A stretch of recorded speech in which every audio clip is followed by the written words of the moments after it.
വീടുകളിൽ പോയാൽ ചില വീടുകളിൽ, ഇവിടെ ഏതെങ്കിലും വീട് പോയി കണ്ടിട്ട് പറയാൻ കരുതണം കേട്ടോ, ഞാൻ ഒറ്റ വീടും പോയി നോക്കിയില്ല, നോക്കിയ വീട്ടിൽ കണ്ടിട്ടില്ല. നല്ല ഷെൽഫ് ഉണ്ടാകും, അതുപോലെ തന്നെ നല്ല പൂക്കളും മറ്റുമൊക്കെ വെച്ചിട്ടുണ്ടാകും.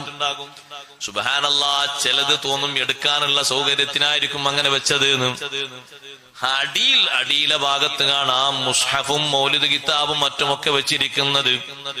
അതിന്റെ മേലെയാണ് പൂച്ചട്ടിയുള്ളത്, അതിന്റെ മേലെയാണ് ഗ്ലാസ് ഉള്ളത്, നല്ല സൗന്ദര്യമുള്ള ജ്യൂസ് ഗ്ലാസ്, അതിന്റെ മേലെയാണ് നല്ല പൊട്ടുന്ന പാത്രങ്ങൾ ഉള്ളത്. അടിയിലാണ് മുസ്ഹഫും ഈ ബഹുമാനമുള്ള അദ്കാറിന്റെ കിതാബൊക്കെ ഉള്ളത്. അത് മേലെയാണ് വേണ്ടത്, ഏറ്റവും മേലെ, ഏറ്റവും മുകളിലാണ് അതിന്റെ സ്ഥാനം. അതിന്റെ മുകളിൽ മറ്റൊന്നിന് വകുപ്പില്ല.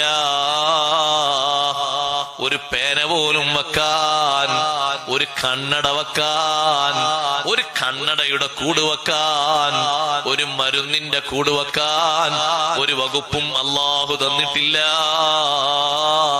കാരണം അല്ലാഹുവിന്റെ കലാമിനേക്കാൾ ഉയർന്നത് ലോകത്തെന്താ ഉള്ളത്? ഖൈറുൽ കലാമി കലാമുല്ലാഹ്.